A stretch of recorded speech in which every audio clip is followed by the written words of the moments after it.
Welcome to Easy Anatomy. I'm talking to you now about nerve supply of upper extremity. And if we talk about nerve supply of upper extremity, we have to start with organization of brachial plexus.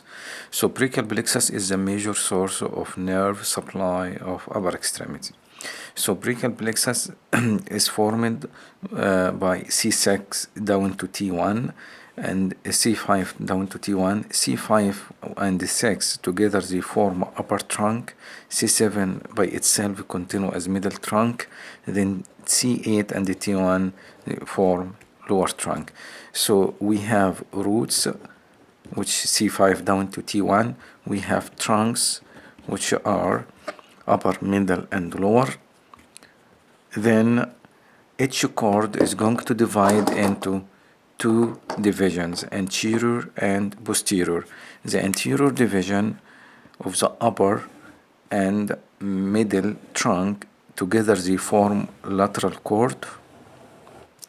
Anterior division of the lower trunk continue as the medial cord. Posterior division of the three of them together they form posterior cord. So this is the posterior division of the upper trunk, posterior division of middle trunk, posterior division of lower trunk form posterior cord. So looking at brachial plexus, very simple. If you look at it, it has part in the posterior triangle. This part in the posterior triangle are roots and trunks. Then behind the clavicle, it divides into anterior and the posterior division. This area behind the clavicle. Then in the axilla, it has three cords. So this is in the neck, this is behind the clavicle, and this cords located in the axilla. And each of these cords is going to give certain branches to certain group of muscles and skin area. So let us go back to what are branches of brachial plexus. So we know now that we have 1, 2, 3, 4 stages. The third stage is divisions. Fourth stage is cords. We start with the branches coming from the roots. So we have two major branches coming from roots. These branches are dorsal scapular nerve, and long thoracic nerve. The dorsal scapular nerve, which mainly C5 and 6, is going to supply three important muscles. This is dorsal scapular nerve. Supply three muscles. What are those three muscles? Those are muscles attached to the medial border of the scapula. One, if you remember, here is the medial border of the scapula. This is the spine of the scapula. You have one muscle here, levator scapula. Another muscle attached to the medial border here opposite the spine is called the rhomboides minor. Then we have rhomboides major. So basically you have levator scapula muscle, you have rhomboides minor,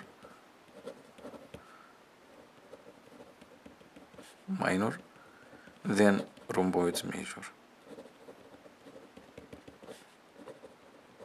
If you remember the major function of these three muscles, elevation of the scapula and the rotation of shoulder down.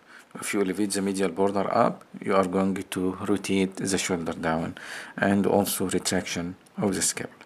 So basically this is the first nerve from the root, dorsal scapular nerve, supply three muscles, levator scapula, rhomboides minor, rhomboides major. The second nerve from the roots also coming from C5, C6, and C7. This is long thoracic nerve. The long thoracic nerve, which sometimes we call it nerve to serratus anterior, and this is easy to remember now. So supplying serratus anterior muscle, which is main protractor of the scapula. So long thoracic. Sometimes we call it a nerve of Bell. So it has three names: long thoracic, or nerve to serratus anterior, or nerve of Bell, and supplying serratus anterior muscle. Okay, and the long thoracic nerve, sometimes it is damaged. It can be injured during mastectomy, and what happens is winging of the scapula during mastectomy. Okay, can be injured, leading to what we call it winging of scapula. The scapula shift laterally, winging of the scapula. Okay, winging of the scapula. So those are the two branches. Also, don't forget that C5 contribute to phrenic nerve. This is C5 with C3 and 4. So what's next? Trunks. The upper trunk give two branches. The first branch, which is longer, is called suprascapular nerve. Supply two muscles. What are those two muscles? Supraspinatus and infraspinatus. And these are two muscles in the back of the scapula, dorsal surface of the scapula, and separated by the spine. So you have here supraspinatus and infraspinatus muscle. Remember that this is the spine of the scapula. This is glenoid cavity of the scapula. This is lateral border of the scapula, medial border of the scapula. So here is supraspinatus, infraspinatus muscle, supplied by the suprascapular nerve. The other nerve is called nerve to subclavius, and from the name, supplying subclavius muscle, which is located in the inferior surface, attached to the inferior surface of the clavicle. It fixes the clavicle during the movement of the shoulder, because many muscles of the shoulder attach it to the clavicle, and to move the arm or the shoulder, you need to fix the clavicle. So nerve to subclavius. And keep in mind that the upper trunk is the only trunk which give branches. Middle and the lower trunk don't give branches. So here is the divisions. Anterior division of the upper trunk and the middle trunk together, they form a lateral cord. So this one is the lateral cord. Anterior division of the lower trunk form medial cord. Okay.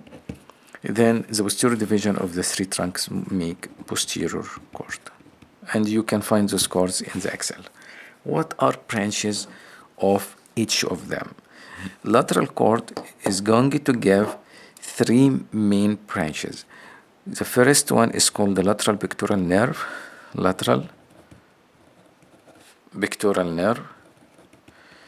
Supplying pectoralis major. This nerve is penetrating the clavipectoral fascia.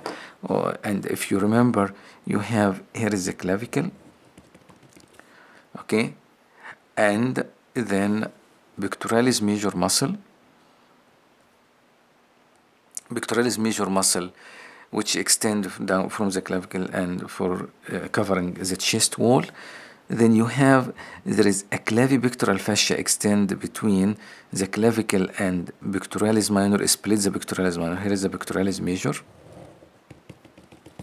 Then you have pectoralis minor muscle. Okay, so clavicle, pectoralis major, pectoralis minor. There is a fascia which extend from the base of the axilla. Here is the base of the axilla, and here is the fascia surrounding pectoralis minor, and from the pectoralis minor go to the clavicle. So this area we call it clavipectoral fascia, and you will see that this nerve, which is lateral pectoral nerve, is going to penetrate the clavipectoral fascia and go to pectoralis major muscle, supplying pectoralis major muscle. Okay, so this is clavipectoral fascia. Okay, lateral pectoral nerve penetrating this fascia among other structures like lymphatic vessels and acromiothoracic artery, and then go to pectoralis major muscle. The second branch coming from the lateral cord is musculocutaneous nerve. musculocutaneous nerve. The musculocutaneous nerve, this is the longest branch nerve, and look at the name is called the musculocutaneous. Muscular at the upper part in the arm, cutaneous in the forearm. Muscular because it supplies the muscles of the front of the arm, penetrating this muscle which is called coracobrachialis muscle. Coracobrachialis muscle, and supplying this muscle with other muscles, biceps and brachialis. Those are the muscles of the front of the arm. Those muscles, the three muscles of the front of the arm, they are the flexor of the elbow joint, flexor of the forearm. They are flexor of the forearm because they flex elbow joint. And biceps is the main supinator. Biceps is the main supinator. Okay, it continues down in the forearm as cutaneous, supplying skin over lateral part of forearm. So this is the branches of musculocutaneous. To three muscles of the front of the arm, which are coracobrachialis, biceps, and brachialis. Then continue in the forearm as a cutaneous branch or as a cutaneous nerve to supply the skin over the lateral side of the forearm. The third branch coming from the lateral cord is the lateral root of median nerve. Lateral root of median nerve, which is going to be joined by the medial root coming from the medial cord. Here is the medial cord sending this medial root, and together they form median nerve. This is median nerve.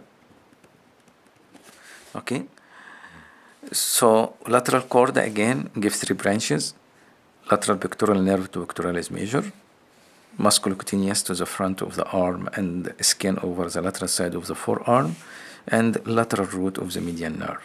Okay, median nerve receive also another root coming from the medial cord. Here is the medial cord. Median nerve, the distribution of median nerve is not in the arm but forearm and hand. So it skips the arm without giving any branches. Maybe give send the branch from the arm, but again still to the muscle in the forearm, to a muscle in the forearm. So what are important muscles and the skin area supplied by median nerve? So median nerve continue and enter the hand under flexor retinaculum in the carpal tunnel. This is flexor retinaculum, which form carpal tunnel. Okay, so median nerve supplies 6.5 muscles in the front of the forearm. Front of the forearm. Those are the flexors of the fingers, flexors of hand. Okay, what are those muscles? First one is called pronator teres. Second one, flexor carpi radialis muscle. Third one, palmaris longus. Fourth one, flexor digitorum superficialis. Those are superficial muscles. Flexor digitorum superficialis. Okay, those are superficial muscles. We're still missing one, which is supplied by the ulnar nerve in the superficial group. This muscle is called flexor carpi ulnaris. Flexor carpi ulnaris. Okay, deep muscles, the deep group, pronator quadratus and flexor pollicis longus to the thumb, and finally the lateral half of flexor digitorum profundus. Flexor digitorum profundus. If you count 1, 2, 3, 4, 5, 6.5 of digitorum profundus. So supply 6.5 muscles. We have total 8 muscles in the front of the arm. So 6.5 by median nerve. Then enter the hand under flexor retinaculum in the carpal tunnel. In the hand is going to supply the thinner muscles or muscles of the thumb. Those are muscles of the thumb. Okay. So here is the thinner muscles This is the thenar eminence. Okay, so in the lateral side, this is abductor, pollicis brevis, and here is flexor, pollicis brevis. Then in between there is opponents. Opponents is the one which bring fingers against each other, opposition. Okay, so you have three muscles here. We call them thenar eminence muscles. Okay, so also supply another two muscles here called the lumbrical muscles between the fingers here, the first and second lumbrical muscles. So plus first and second lumbricals. So total number of muscles of the hand supplied by median are 5. Total muscles supplied by median in the forearm, 6.5. So total 11.5 muscles. Does median nerve supply skin? Yes. While it is in the forearm, is going to send branch superficial to the retinaculum. It's called palmar cutaneous branch. Palmar cutaneous branch, which is supplying lateral 2/3 of skin over the hand, palmar surface of the hand, and the lateral 3.5 fingers. Lateral 3.5 fingers. So this is the skin. So supplying, this is a cutaneous, supplying lateral 2/3 of the hand and the lateral 3.5 fingers. Okay. So this is a distribution of median nerve, and now you can understand if something happened here, which you call it carpal tunnel syndrome. So you can guess where is the numbness and the tingling sensation occurs. Is going to occur on the lateral 2/3 of the palm and lateral 3.5 fingers, which is thumb, index, middle, and lateral half of the ring finger. So this is the area reserved for median nerve. Okay. So we're done with the median nerve, and the most important thing, remember that it is related to the carpal tunnel syndrome. Carpal tunnel syndrome. How about medial cord? What are branches coming from the medial cord? The branches coming from medial cord are 5 branches. The first branch we learned about already is the medial root of median nerve. Medial root of median nerve. Then the largest branch is ulnar nerve. This is the ulnar nerve. Ulnar nerve. Again, ulnar nerve is going to the hand also, and is not related to carpal tunnel, is more medial, and it has its own special tunnel there. So keep in mind that ulnar nerve is not affected by carpal tunnel syndrome. So ulnar nerve is going to the palm, and what are muscles and the skin area supplied by the ulnar nerve? So this is the ulnar, which is the funny nerve because it descends behind the medial epicondyle, if you remember, and you can roll it against the bone. So ulnar nerve is going to supply 1.5 muscle in the forearm. Well, 1.5 muscle in the forearm. What are those muscles? If you remember, the most medial muscle in the superficial group is what? Is flexor carpi ulnaris, which is flexing the wrist and also adduction of the hand. So this is the flexor carpi ulnaris on the medial side. Flexion of the wrist and also adduction of the hand. The medial half of flexor digitorum profundus. Medial half of flexor digitorum profundus. Ulnar nerve is the main nerve of the intrinsic muscles of the hand. It is the main nerve supply of intrinsic muscles of the hand. When I say intrinsic muscles of the hand, I mean hypothenar muscle. What are hypothenar? Those muscles of the little finger. Here is the little finger. This is the hypothenar eminence. This is the thenar eminence, which is supplied by this muscle, supplied by median nerve, but this muscle here supplied by ulnar nerve, which are also abductor digit minimi, flexor digit minimi, and opponents. So hypothenar muscle. Also adductor pollicis This is one of the muscle of the thumb, but not thinner eminence. This muscle is this one. This is adductor pollicis. You see, adductor pollicis. This is adductor pollicis. I am holding it.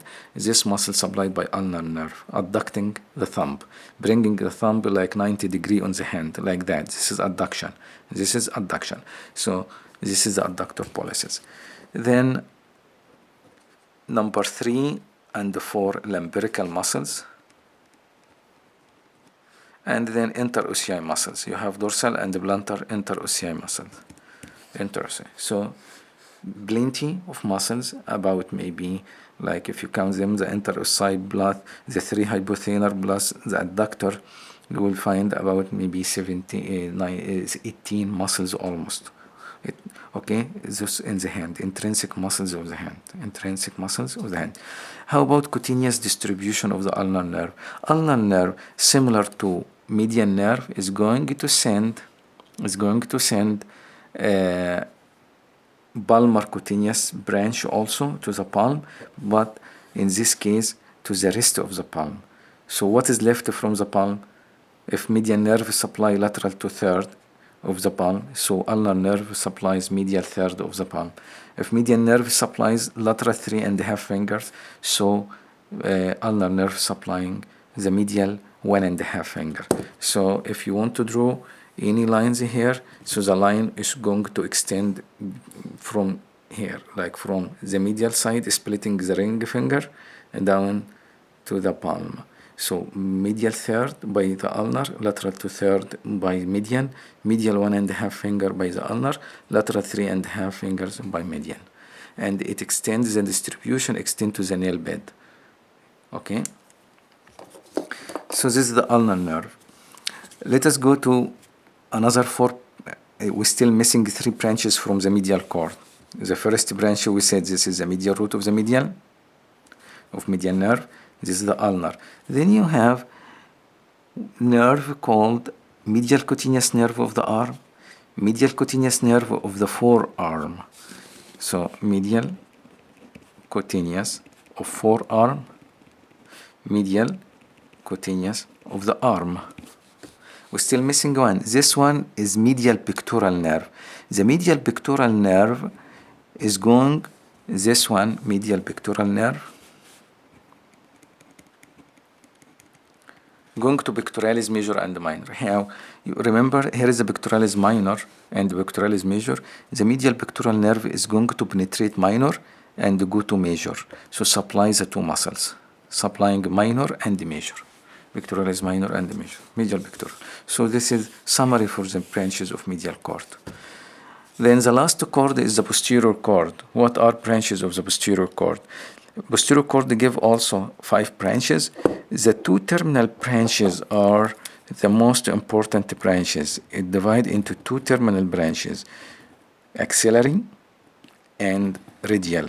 Actually, radial considered as the largest branch of all cords. So axillary nerve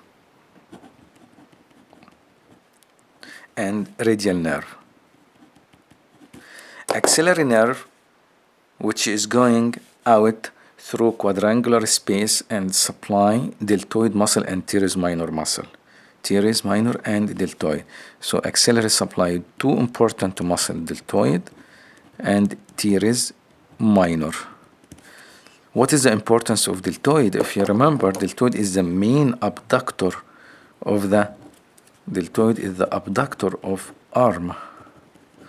This is the abductor of the arm, or which brings the humerus up to 90 degrees laterally. So basically, it is the main abductor. It is the main abductor of the arm. Okay.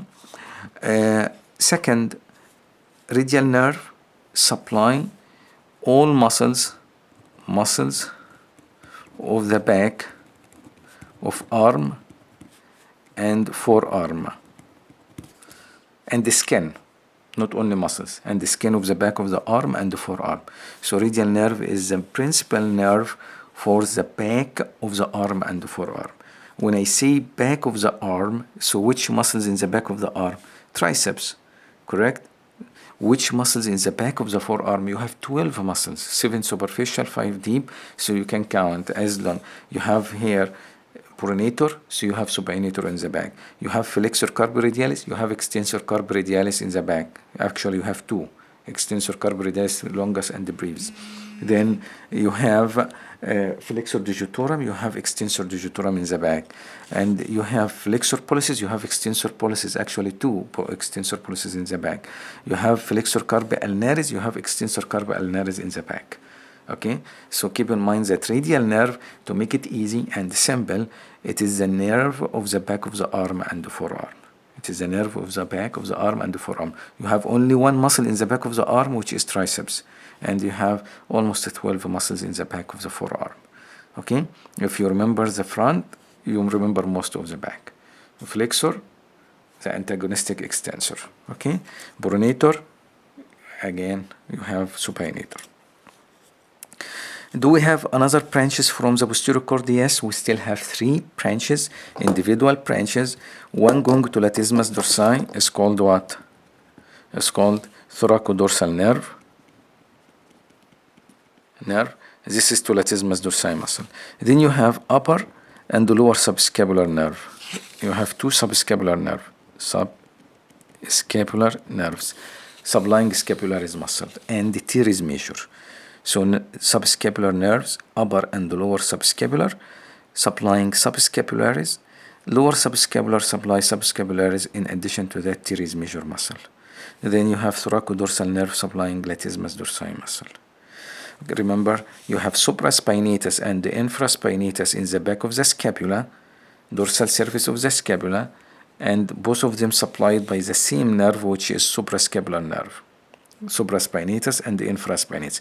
In the anterior surface of the scapula, you have subscapularis muscle supplied by 2 nerves, upper and lower subscapular nerve. But the lower subscapular nerve, in addition to that, supply teres major muscle.